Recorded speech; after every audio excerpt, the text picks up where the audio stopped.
What I'd like to share with you today is a story from the Quran, and before I do, just some introductory comments. A lot of stories in the Quran have to do with the children of Israel, many of them. And many of the prophets mentioned in the Quran are the prophets of the Israelites. But if you compare what's in the Bible and in Jewish literature about their history, and you compare it to what is in the Quran about their history, you'll see a huge difference. There's a lot less in the Quran. Allah chose in His final revelation to be very selective about which stories He's going to choose for His book. So there's very few stories in the Quran. And in fact, some of them aren't even found in Jewish literature, meaning Allah is telling us the lost chapters of Jewish history in the Quran. For example, the story of Musa and Khidr in Surah Al-Kahf is not found anywhere in Jewish literature. They don't have it. But it's a story about Musa alayhi salam, and one of the names of the Torah to the Jewish people is Torat Musa. It's the Torah of Musa, and yet one of the stories of Musa that's in the Quran is not even found in their tradition.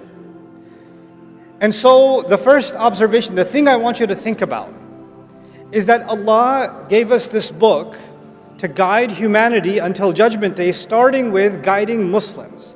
When Muslims find Allah's guidance and live by it, it will make easier for the rest of humanity to find that guidance and live by it. So the first audience is us, and by extension, that becomes the rest of mankind. And for our guidance, Allah chose one of the key pieces, one of the key devices by which Allah chose to guide us is telling stories and selecting very, very special stories. So before I even start this story, I want you to just set your mind in a certain way. Why would Allah choose these very particular stories? Because these are the stories that are going to repeat themselves throughout the story of humanity. None of these stories are dead. All of these stories are alive. All of these stories replay themselves in newer and newer ways. So we have to look at the stories of the Quran not just as something that happened thousands of years ago. We have to look at it as something that might even be happening right now. This is the Quran's way of even doing contemporary commentary, a commentary on current affairs, a commentary on our reality. This is the mindset that if you remember nothing else about this lecture, I want you to remember that the next time you engage with a story in the Quran. Now I'm going to take you to a little bit of history. I'll ask a question to the audience, you guys can make noise. Where were the Israelites enslaved? Egypt, very good. And the Egyptians were a massive empire. They were a superpower. And they were in dominant power for thousands of years. They had a huge, huge dynasty and incredible architecture, and they were leading the world. In fact, they were the world's dominant power, and other royalties used to send their children to get their education in Egypt. So they used to get a student visa and go there to study, right? And their architecture was superior to everybody else. Their monuments were superior to everybody else. Their agriculture was superior to everybody else. They had this dominance and this feature in the world. In fact, they were so impressive that later empires, even after the Egyptian empire collapsed, later empires tried to copy the Egyptians or describe themselves as the new Egypt, right? They're the new Egyptian empire. So the Romans, even after they took over, and the Egyptian empire had long collapsed, they would take monuments from Egypt and take them to all different parts of the Roman Empire to say, we're the new Egypt. You'll see an Egyptian obelisk next to the Blue Mosque in Turkey for a reason. You'll see a pyramid on the dollar bill for a reason. These are symbols of power, and they acknowledge the superpower status of these people. Now, the Israelites, coming back to the Israelites, they were slaves. Now, let's talk about the religion of the Egyptians. It's thousands of years old. But one thing that was very important in their religion was the cow. They had many, many monuments and statues and carvings of golden cows. And they had multiple gods. They believed in many gods, and a couple of their gods, one of their gods was a bull, Apis. And another god, which is female, was a cow, Hathor. And Hathor was, they associated, the bull was associated with protection against the enemy. It was associated with power and might and stability. So the more they worship this cow, the more the empire becomes stable and is able to defeat its enemies. And the cow that was the female, the Hathor cow, its symbol was it gives us milk, it gives us the leather, it gives us the meat, it gives us the bones, it tills our soil, it's our mother. It's our, you know, Muslims call Allah, one of Allah's names is Ar-Raziq, the provider. For them, the Raziq was the cow. So they worshipped the cow and they revered the cow, and the reason they did it is they want to make sure it rains, they want to make sure they don't get disease, they want to make sure their children are born healthy. In fact, some historians even argue that whenever there's a pharaoh that's going to take over government, the way you can tell that he's legitimately the new king is he has to drink from the sacred cow. He has to have the divine cow's milk for him to be associated with that power. They even believe that the sun rises from the east and the west. A cow carries it from the sun and takes it to the east. It takes it to the west. That's what they believed about the cow. Now, I don't want to give you a lecture about the Egyptian religion, but I do want you to know something about it. The cow was a big deal. The cow was a very big deal. Now, the Israelites were enslaved under the Egyptians for many generations. So there are many generations of Israelites who were born and they don't know what it means to be free. They've never known it. Their father didn't know it, their grandfather didn't know it, their great-grandfather didn't know it. All they know to be is slaves of a master class race that treats them like animals. That's the best case scenario. Many times they treat them worse than animals, and they're used to living like that. That's how their life looks. And they've accepted that as their fate. For many, many generations, this has been going on. And in that environment, another side note that I want you to know is the Israelites are the children of Israel. And Israel, if you go back further up, these are the children of Ibrahim alayhi salam. These are the children of Abraham. Means this, what I'm trying to tell you is these are the Muslims. The Muslims are born of that time. From our perspective, those who believed in those prophets were the Muslims of that time. So we don't call them the Jews of that time. From our perspective, we call them the Muslims of that time. They're being born into slavery under a superpower, and their next generation doesn't even know what it means to be free. They're born under the choke of a superpower. And what happens to young men and women that are raised as a minority, as a degraded, inferior minority that is under the chokehold of a larger superpower? You start thinking to yourself, consciously or subconsciously, man, these people, they have better roads, they have cleaner houses, they have more beautiful clothes, they're so much smarter, look, they're so much healthier, they're so much stronger, they keep on winning and winning, everything about their life is beautiful. My God, they have it all. I mean, they're kuffar, but they're awesome. Look at their streets, look at their neighborhoods, look at their highway system, look at their technology, look at their agriculture, and look at where we live. Fine, we're the believers, but we're also losers. Yes, they are the kuffar, but they are, oh my God, look at them. So they develop this kind of a love-hate relationship with their master. We hate the master because he's enslaved us, but we also kind of love the master because they live the life, man. They live the life. This is the environment in which the Israelites spent many generations. Now, let's fast forward. Allah reveals the message to Musa alayhi salam. There's a conflict between Musa and Fir'aun, and eventually the Pharaoh drowns, and the Israelites are finally free. Yes? They're no longer living in slavery. After being enslaved for generations, now they get a taste of freedom. Now they have a taste of freedom. And in that time, many adventures happened. I'm going to highlight two of them if time permits. I have so many things to share with you about this story, but I'm trying to be as selective as I can because I respect two things. One, the time that I've been given. Two, your attention span. I'm staring at some of you. You don't know this, but I'm staring at you. Yes, you. You right there. Yeah, you. Yep. That's you. Yeah. Yeah. Actually, I didn't point at anyone, but you felt paranoid. I got you so good. You felt like the soul leave your body a little bit just now. I saw, okay. But I do want you to at least take two parts of this story with you that I'm going to just be selective about. Okay. So Allah, they're out in the desert. They're free now. And Allah says to Musa alayhi salam that Allah calls Musa alayhi salam to meet with him. So he's going to leave the Israelites behind and he's going to go meet with Allah on the mountain. And the mountain is not that far. The mountain of Tur is not that far. So he leaves them behind. He leaves his brother Harun and he goes to meet with Allah. But he shows up early. He shows up early. And Allah asks him, مَا أَعْجَلَكَ عَنْ قَوْمِكَ يَا Musa. Musa, why did you show up early? What rushed you away from your people? Why did you show up so early? And of course he says, لِتَرْضَى عَجِلْتُ إِلَيْكَ رَبِّي لِتَرْضَى. I rushed to you, my master, so you could be happy. Obviously, if you're going to please Allah, like we go to the masjid earlier for Jum'ah, it's more rewarding, isn't it? So he rushed to Allah to make him happy. I won't go into that part of the story. The part I want you to focus on with me is what Allah tells him. And what he tells Allah. He says, Hum ula'i ala athari. No, they're just a few steps behind me.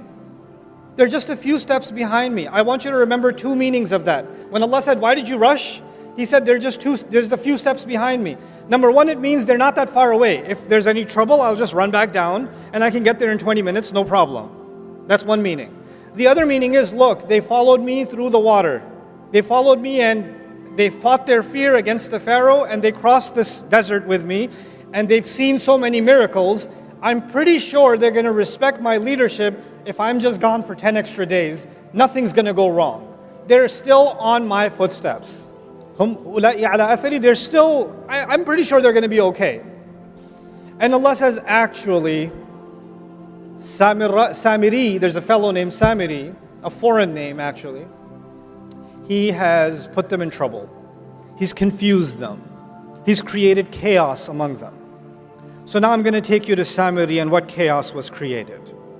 While Musa alayhi salam was gone, this fellow Samiri, basically what he does is he collects all of their gold. Whatever gold they had from all their savings, they collected and they ran off from Egypt.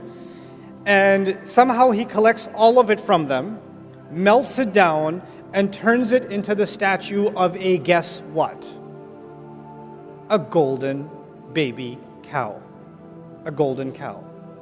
Which suggests a couple of things. One, it might suggest that they didn't have enough gold to build a cow, so they had to go with a baby cow. Right? So that might be one reason.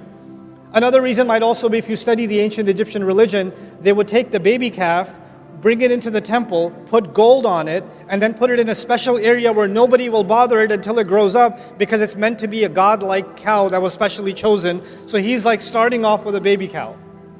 He's starting there. Now, this whole cow business, does it have anything to do with Islam or does it have to do with the Egyptian religion? This is the Egyptian religion for thousands of years. And these Israelites lived as slaves and psychologically occupied for many generations under the Egyptians, yes? So all of a sudden he builds them this cow and he makes openings in it so when the wind blows it makes a mooing sound. And all of a sudden you find that many Israelites are now worshiping this cow. When I first read this story, I was confused. How? How do you just, hey, look what I made. Oh my God. Like, why would they just all of a sudden fall into worship of this thing? It's not an alien phenomenon to them. They've seen this kind of thing before. Where have they seen it? In Egypt, for generations. But they're Muslim. They're not pagans. They're not following the religion of Pharaoh. No, they're not following the religion of Pharaoh, but something happens in the conscience of believers and the conscience of minorities when they live under a powerful majority. You start thinking their roads are better, their clothes are better, their homes are better, their armies are better, their wealth is better, their religion and their philosophy and their way of life and everything they think important must also be what? Better. Which is why you can find Christmas trees in homes in Karachi. This is the reason. You start adopting, you say, oh, we hate them, they have all the power, they have all of this. But you know, they are better. They are, and you start taking some of those values and you start mixing them in with your religion. And you say to yourself, well, I mean, if they became a superpower, obviously they were doing something right. And if they keep praying to these cows to protect them and to nourish them, clearly they got protected and they got nourished. So it's not like they're all wrong. Fine, I'm Muslim, but I mean, I don't want to take my chances. It can't be, it's not like I'm leaving Islam. It's just a little bit, it's shirk with a lowercase s. Right? It's not that bad. So they tell themselves that this is okay. Anyway, so as they do this, and they accept this cow for worship and all of that, Musa alayhi salam comes back and he's absolutely shocked, right? And the reason I wanted to share this story with you is two parts. One part of it is, why did Samiri do this? What got into him? Like, what was his agenda? We need to understand Samiri because he's important enough that Allah named him in the Quran. Like, that's a big deal. Most people don't get named. He got named. And the other side, I want you to understand what happened to the Israelites. Because again, these stories will live forever. Samiri. Let's start with Samiri. Musa alayhi salam comes back and asks him, after he's done yelling at them, he yells at his brother, he gets angry at his brother. We're not talking about that. We're talking about how did he deal with Samiri. Ma khatbuka ya Samiri? Hey, what's your deal, Samiri? What'd you do this for? Why did you do this? And he has the strangest answer. He said, قَبَضْتُ قَبْضَةً مِّنْ أَثَرِ الرَّسُولِ. He said something that I found very confusing. He said, I grabbed a handful of the footprint of the messenger. If I'm translating literally, I grabbed a handful of the footprint of the messenger. When I read that in the Quran, look, I'm an inquisitive person. I don't just say, oh, okay, and I move on. I say, what? Huh? What? Footprint, messenger? The messenger's all the way up. Did he follow Musa alayhi salam and grab some dust of his footprint? What's going on? Then you read the commentaries and you find many people commenting, many mufassirun commenting, that he somehow saw Jibreel alayhi salam on a horse.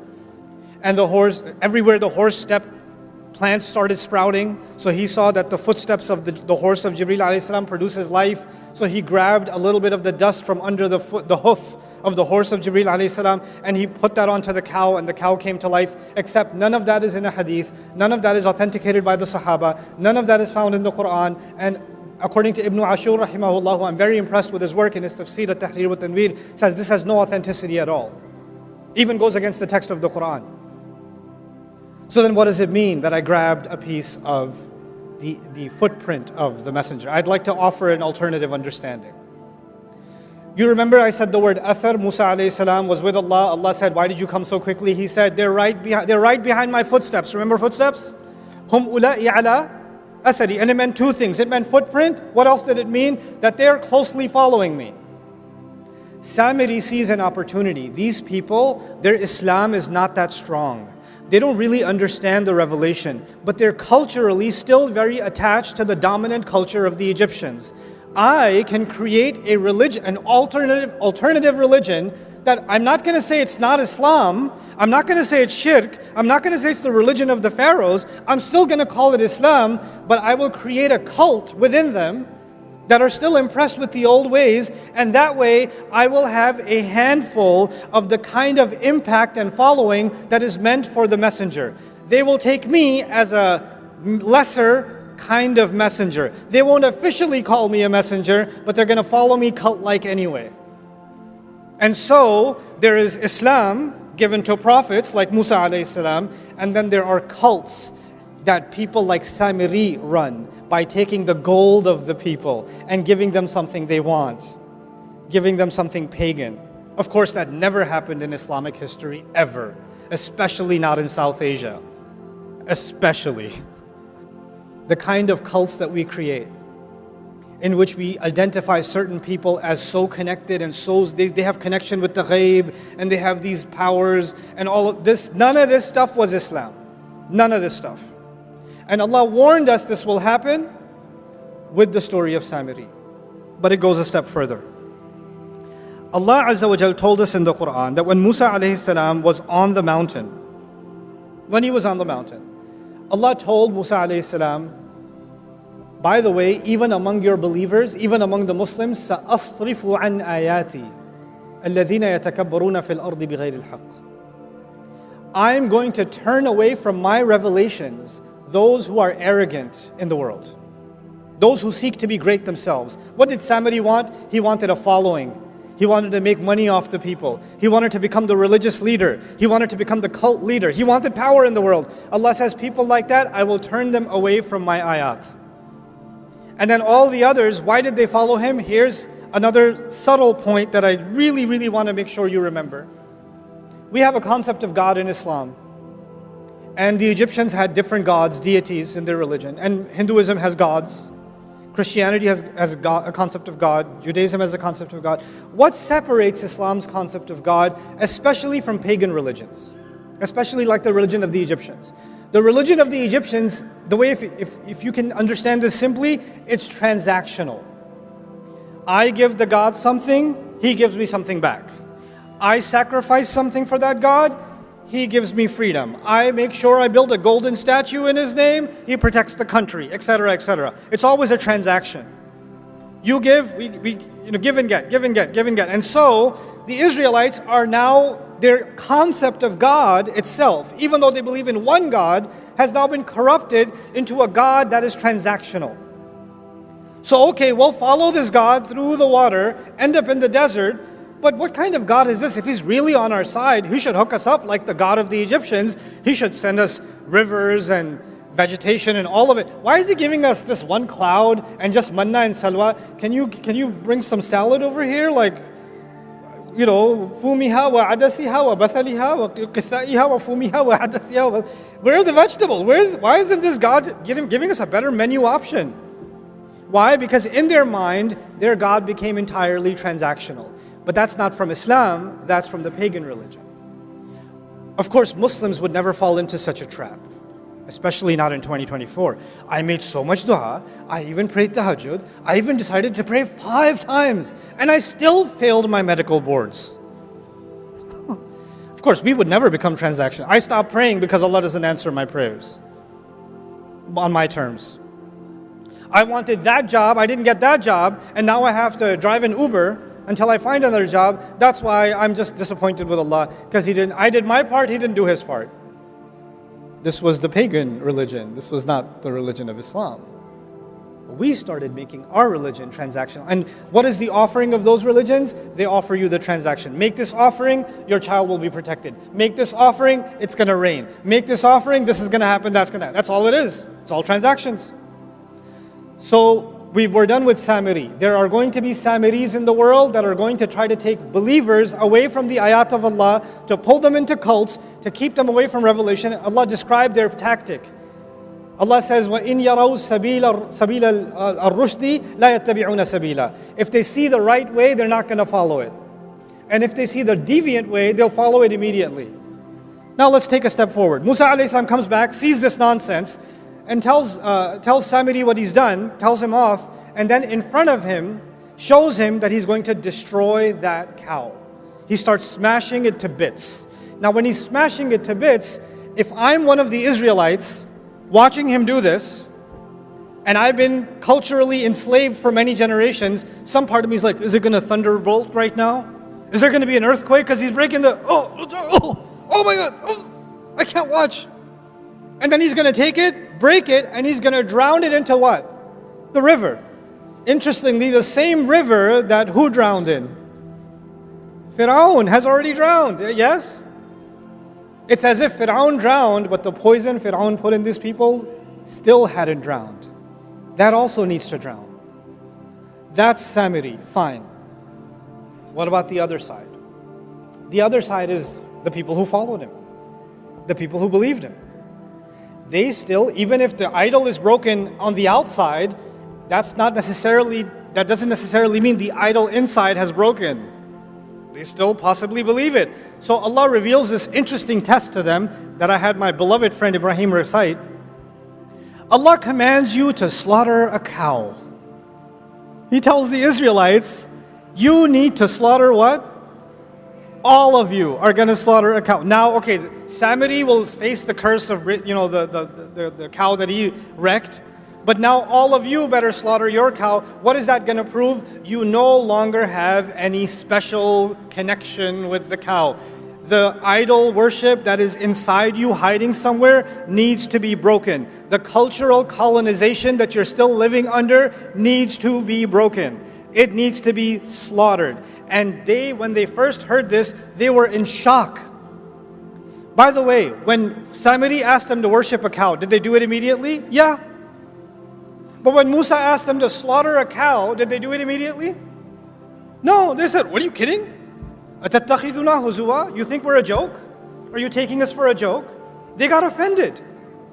They got shocked. What did Allah tell Musa on the mountain while they were doing this? Allah said to him, if they were to be called to the right way, they won't follow it. And if they see the wrong way, they will follow it. So what is going to happen to these people that get away from the revelation? When they see something crooked, easily followed. When they see the right way, they start asking a lot of questions. It's so complicated. I'm not sure.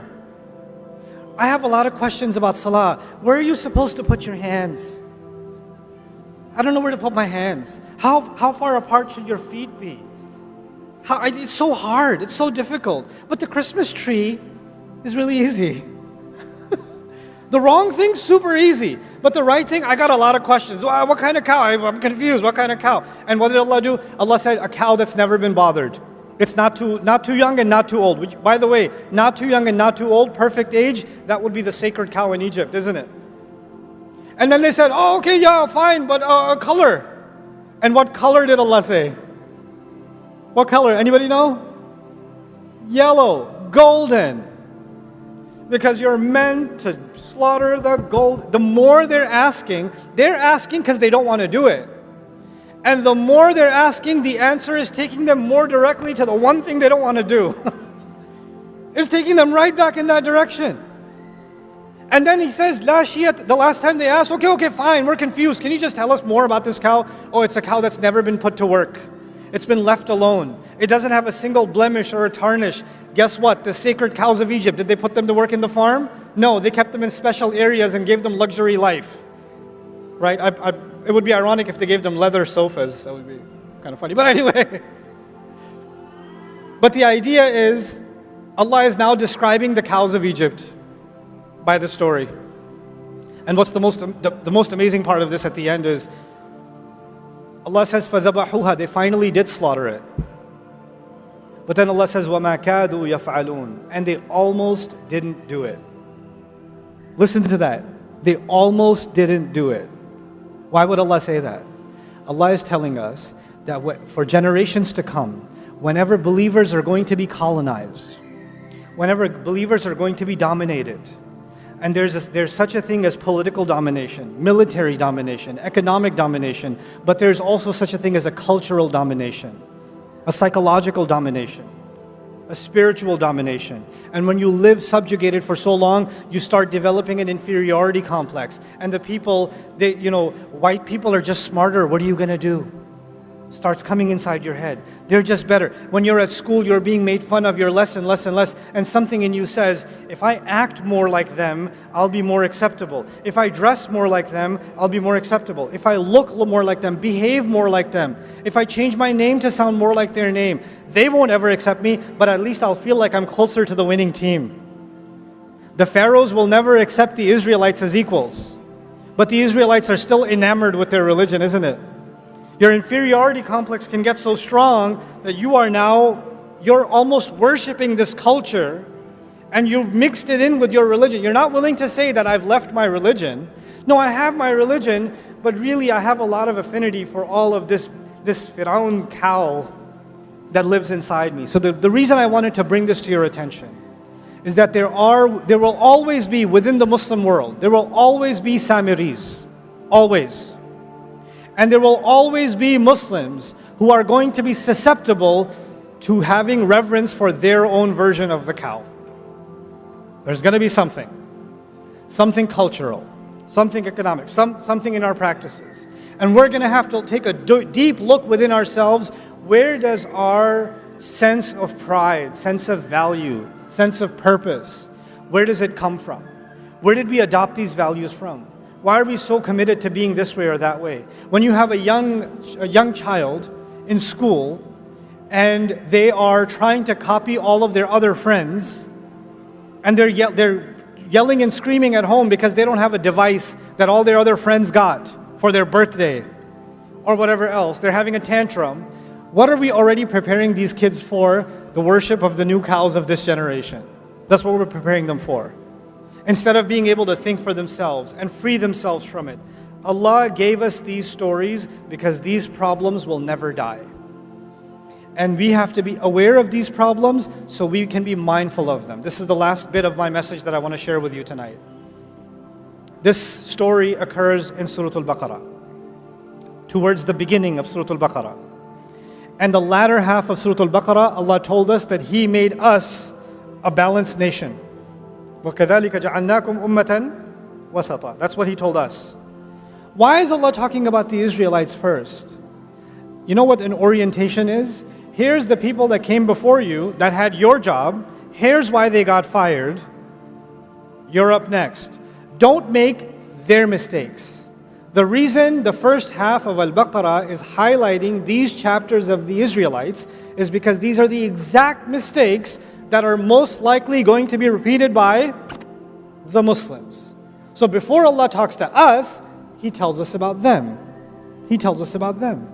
And instead of focusing on the instructions that Allah has given that are so simple and so clear, if we start distracting ourselves with, oh, it's so difficult, there's so many schools of thought, I don't know where to put my hand, I keep trying to measure the size of my beard and I can't figure out which one I should go with, I don't know about, the texture of the hijab or this or that.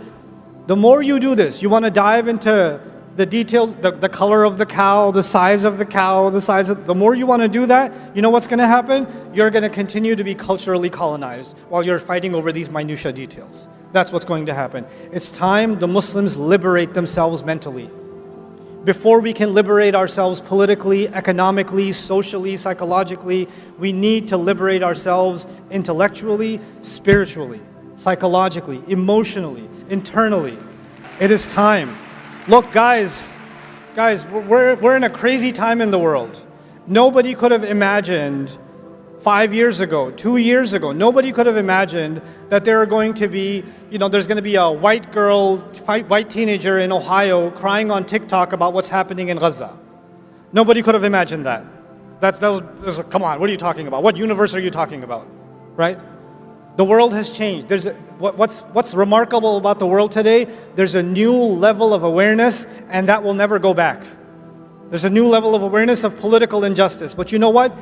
Take that as a sign. If the world can wake up to something that was happening in front of their eyes and they were blind to it for 70 years, and now they're waking up to it, well, you know what? Muslims, you have potential. You can wake up to what's in Allah's book.